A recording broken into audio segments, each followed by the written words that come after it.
Hello and welcome to another episode of Trade Insider, a podcast series brought to you by the International Chamber of Commerce Academy. My name is Priyanka Satapathy and I will be hosting this very special episode. My guest speaker today is Steven Beck, Asian Development Bank's Head of Trade and Supply Chain Finance. Back in 2017, ADB and the ICC Academy joined forces to help close the skills gap in developing Asia. And we haven't looked back since then. As of this year, we have trained nearly 570 staff members from ADB's 80 partner banks based in 21 countries. The collaboration reflects the strong and ongoing commitment of both organizations towards progressing capabilities in developing countries. In today's episode, Steven will be sharing his insights on the impact of the pandemic and the Russia-Ukraine crisis on SMEs. Why is there an urgent need to increase access to SME trade finance, and the importance of digitalization to help transform global trade and the supply chain process? And of course, we will also be speaking about ADB and the ICC Academy's collaboration and the importance of continuous professional development for today's trade finance professionals. Hi, Steven. Congratulations on a successful strategic partnership for knowledge building initiative between the Asian Development Bank and the International Chamber of Commerce Academy for the fourth consecutive year. We will be discussing our success story in today's session, but let's start the podcast by talking about trade finance. The global pandemic has not only laid bare the fragility of global supply chains, but also the need to increase access to trade finance to spur economic growth and create jobs. Can you provide us with your insight on this? Priyanka, thank you very much for this opportunity. The pandemic has really changed how we view trade and supply chains. It's changed it dramatically, and I think we've had to and continue to have to respond to that. So before the pandemic, I don't think anyone was really seriously talking about supply chains at all. But then when they realized how important supply chains are to getting critical goods to address the pandemic, whether it's ventilators or personal protective equipment, of course, vaccines, they realized just how important supply chains are and how critical it is to ensure that they're robust and resilient. And now, of course, people are talking about bottlenecks in supply chains, global trade and supply chains that are even having an impact on inflation. And I think on an individual level, people are finding it difficult to get the sort of products and goods and that they used to have no trouble getting. And so again, just to emphasize this idea that global trade and supply chains are critical to our society. So we need to make them more robust. And a key component of that is going to be digitalization. To ensure that global trade and supply chains are resilient to get the products that we need where they're needed, when they're needed. So this is something we've been pretty active on, is on the digitalization front. But in addition to that, Priyanka, we've now established some really serious environmental targets, and there are a number of studies to show that up to 80% of the global carbon footprint can be traced back to supply chains. And if we are going to realize our carbon goals, then we're going to have to clean up global trade and supply chains. And so the environmental standards throughout the entire supply chain has become a very important issue for us as well, in addition to social standards. People expect that the goods that they're consuming are going to be produced in such a way that there is fairness, particularly with respect to labor throughout the entire supply chain. So now it certainly our job is about closing market gaps. There's no question about that, to include small and medium-sized enterprises, to include more women, also to include the disabled in society. We need more inclusion in global trade and supply chains and in our economy. We also need to ensure social responsibility and environmental standards. So these are huge challenges for the industry, and we're very happy to be working with the International Chamber of Commerce and other partners to address this. A recent ADB survey has highlighted that the global trade finance gap grew to an all-time high of 1.7 trillion US dollars in 2020, which is a 15% increase from 2018. Despite knowing that SMEs are vital to economic prosperity and macroeconomic growth, they accounted for 40% of rejected trade finance requests. Stephen, what is the reason for this gap? And also, what is being done to address this issue? Thanks, Priyanka. Yeah, we that study that we did in partnership with many others, as you say, demonstrated or at least estimates a 1.7 trillion market gap, meaning that there are companies that are underserved in terms of their financial requirements in order to support import and export activity. And of course, the small and medium-sized businesses are the most underserved segment of the market, and even more so for those small and medium-sized businesses that are led by women.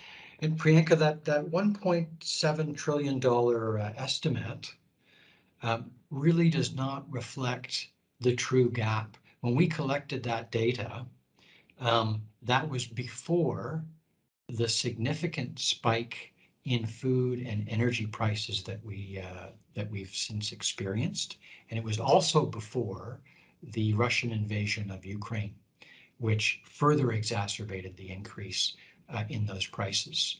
So if you consider that a transaction that maybe cost $1 million in the past to shipment of whatever it is, wheat or something, today would cost 1.4 million because of inflation in, let's say, food. Then what country limits and counterparty limits there are from financial institutions to support trade would essentially shrink, right, as a proportion to the value of these transactions that are going through. So all of that is to say that I'm sure that the gap is much higher than the 1.7 trillion that we estimated back in last year, and it's a real concern, because if we're not able to close that gap, then we're not going to be able to realize a lot of our developmental goals that are pinned to greater growth in the economy, which creates jobs, which improves lives, and SMEs, of course, are a very important part of that. They're a huge generator of jobs, and they're the backbone of the global economy. So we need to ensure that they get more support and we close these gaps. And of course, we're doing that in a variety of ways. It's not enough, but our ADB's Trade and Supply Chain Finance program has grown substantially over the past year. It grew at about 45%. Last year, 2021, we supported $8 billion in trade through about 7,000 transactions in some of the more challenging markets in developing Asia. And so we continue to see huge demand for multilaterals like Asian Development Bank to step in and help close these gaps. Of course, it's very concerning that trade finance applications made to banks from SMEs are being rejected, and more so for women led SMEs. It's a no brainer that more access to trade finance and public sector support for SMEs is key to post pandemic recovery. In fact, SMEs are the ones who are in real need of trade finance in comparison to large corporations. How are banks approaching this issue? Well, Priyanka, I think partnerships are critical, and as I mentioned, Asian Development Bank's trade and supply chain finance programs work in partnership with banks around the world, of course, in our developing member countries as well, to support SMEs. So partnerships are critical. Second thing is the expansion of supply chain finance holds a great deal of promise to help close those gaps for SMEs. We're working with a number of partners to scale up supply chain finance programs that are geared towards supporting SMEs. We're also in the process of training a lot of banks in our developing countries that don't have a familiarity with supply chain finance. To some of us, we've been talking about supply chain finance for years, but actually in many of our developing countries, it's not a well-known financing tool, and it's something that we're turning around through education programs, through technical assistance, where we're helping some banks start up supply chain finance programs. And then lastly, Priyanka, I'll just mention that, supply chain finance as it is now, by and large, supports the first tier suppliers in a supply chain. And that's good, but where we need to take this is into what we call deep tier financing, so that we're able to support not just the first tier of supplier, but the supplier's supplier and the supplier's supplier's supplier, et cetera, down the chain.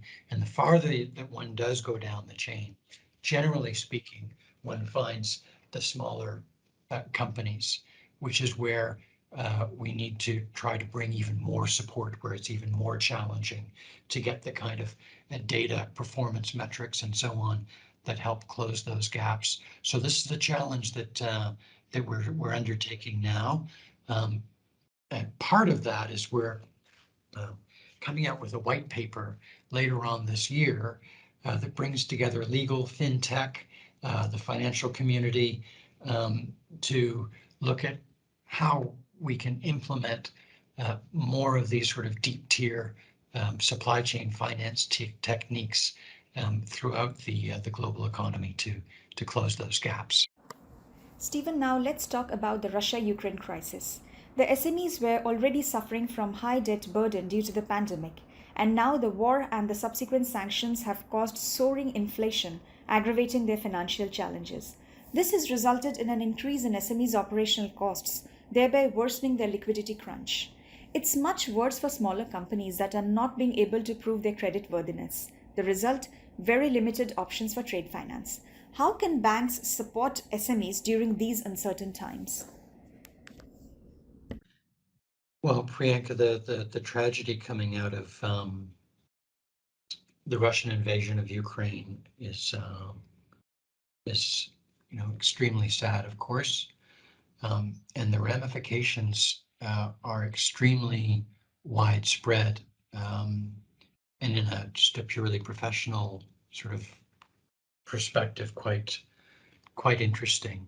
Of course, we've seen the impact on increased prices for food and for energy.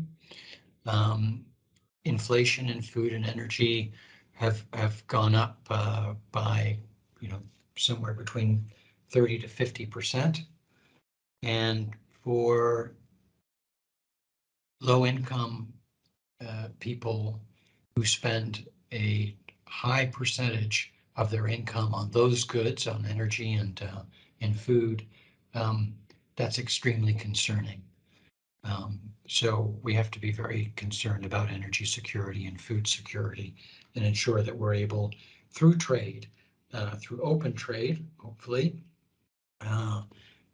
to lend as much support as possible. And ag and also energy constitute important parts of Asian Development Bank's trade and supply chain finance portfolio. So from an SME point of view, of course, the inputs of energy and depending on the sector, food, can be very important, right? And so the challenge is there to small and medium-sized businesses having to increase the manage the increase in input costs can be quite challenging. Also, of course, a lot of our member countries, developing member countries, are in Central Asia, which are in many ways tied to the Russian economy for remittances, but also in many other ways. And so sanctions have put quite a strain on a number of our Central Asian and Caucasus countries. And so it's important that ADB and others continue to lend support to these economies to ensure that they can diversify their trade and support their small and medium-sized businesses. So lots of challenges coming out of the invasion, no question about it. And we need to ensure that the support to SMEs and others who are affected is there. All right, now let's move our discussion to digitalization of trade. We have always known that paper-based trade is a drag on efficiency of the global trading system. And one of the things that the pandemic has made us all realize is the importance of digital processes and the urgent need for trade to move from a paper-based system to a digital one. After 2 years since the pandemic started, where are we on this digitalization of trade? Priyanka, that's a great question, and it's amazing how digitalization really does link so many of the different issues that I referred to at the beginning of our discussion. So resilience, digitalization of global trade and supply chains is critical to ensure that we have a much more resilient supply chain system. No question about that. In terms of monitoring environmental and social standards throughout trade and the entire supply chain system, without digitalization and the transparency that digitalization brings to the whole supply chain, it will be very difficult to monitor and verify environmental and social standards. So digitalization, again, very important for those goals as well. So where are we? Well, we've got two main challenges to moving the needle substantially on digitalization. The first one has to do with a lack of standards and protocols. And those standards and protocols are required to drive interoperability between each component part of the trade ecosystem. And what do I mean by that? I mean that an exporter can communicate in a seamless digital fashion with the shipping company that's carrying those goods, with the port that's receiving those goods, with the customs officials who are monitoring those goods, the import of those goods, with the warehousing and logistics, with banks, and ultimately the importer. And if we can establish the protocols and standards that enable seamless digital communication for documents, e-bills of lading, whatever it is, through each of those different component parts of the trade ecosystem, then we can really digitalize global trade and supply chains. So that's the first thing that needs to be done. Second one is that most governments do not have laws that recognize digital documents. So even if we manage to get the standards and have a seamless sort of process without anyone having to sort of click print and sign something and move a piece of paper around and all of the inefficiency and lack of transparency that comes from that, even if we're able to achieve that digital seamless environment, if there aren't laws in place in governments to recognize those digital documents, then we're not going to be able to get very far. So what we did in conjunction with the government of Singapore is we created something called the Digital Standards Initiative. And this Digital Standards Initiative, or DSI, has been housed at the International Chamber of Commerce. And so the DSI, Digital Standards Initiative, is bringing together the International Standards Organization, the World Customs Organization, shipping organizations, exporters, importers, fintech, banks, everyone to agree on these standards. And we've had some really good progress over the past 18 months since the DSI was established. In addition to that, the DSI, in partnership with Asian Development Bank and many others, is now very aggressively advocating to governments around the world to adopt the model UN legislation on electronic documents. And we're starting to see some really good traction there. So Priyanka, I'm optimistic that we're going to seriously move forward on this digitalization agenda, and hopefully this can be one of the good things that comes out of the pandemic. Great, Stephen. Now, talking about optimism, I think it's time to talk a little bit about our very own success story. So ADB has renewed its strategic partnership with ICC Academy for the fourth consecutive year. Since 2017, 480 staff members of ADB's 80 partner banks in 21 countries have taken up and completed ICC Academy's professional trade finance certifications. This year, we have onboarded 89 more staff members and will continue to support ADB's knowledge building initiative for progressing capabilities in developing countries. Now, your take on why an industry validated qualification is crucial for today's trade finance professionals. Priyanka, there's little more important than ensuring that the staff and the banks have the knowledge and capacity to support their clients, small and medium-sized businesses and other companies, to close market gaps and ensure they get the support they need to import, export, generate growth and jobs. So, our job is to help facilitate trade in our developing member countries. But we also strive to make trade finance available to more people and to make it easier for the traditional providers of trade finance in the commercial world to extend their work in developing countries.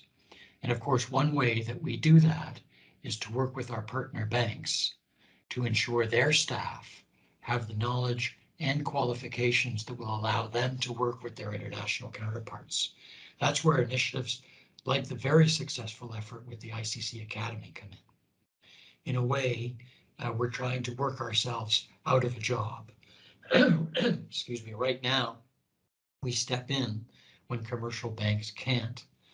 But in the future, our work to change the system and upgrade the skills of our bank and corporate partners in developing countries will mean less of a need for that. And that's really what we're working for. And the ICC Academy is an important part of closing those sort of information or knowledge gaps, so that we can close the financing gaps. Last question, how does ADB's trade finance program help its developing member countries deliver the sustainable development goals? Priyanka, we tie actually everything that we do to the sustainable development goals. So, for example, we have an initiative on including more women in trade. So we asked our partner banks to volunteer to participate in an exercise that would have us analyze their HR policies by gender experts to see if the HR policies could be enhanced to attract, retain, and promote more women in banking, for example. And there were some very targeted and specific recommendations, tailored bank by bank, that participated, over 25 of which were implemented. So that's SDG, I think, number 5. I can never remember which is which. But if you look at, in addition to that, of course, the SDGs with respect to the environment, we're very active in enhancing with our partner banks their ability to identify and manage environmental and social risks associated with supporting certain types of transactions, not only but including certain commodities, where we have to be especially sort of careful in ensuring that the trade in some of these commodities has been done in such a way that it is sustainable and socially responsible. So Priyanka, to say everything that we do, we tie to one of the SDGs. And as you may know, the Addis Ababa Declaration on Financing for Development identified trade finance specifically as being important to achieving a lot of the sustainable development goals. So again, that just sort of goes back to reiterating the importance of closing market gaps for trade finance, but also ensuring that global trade and supply chains are green and socially responsible. These are huge challenges for our industry, and very important that we have the kind of partnerships that ICC Academy and ADB have to move the needle on all of these huge challenges. Well, that was a very insightful session, Stephen. Thank you very much for your time. For everyone listening to this podcast, if you like the series, kindly subscribe to our YouTube channel. And from all of us at ICC, have a great week ahead.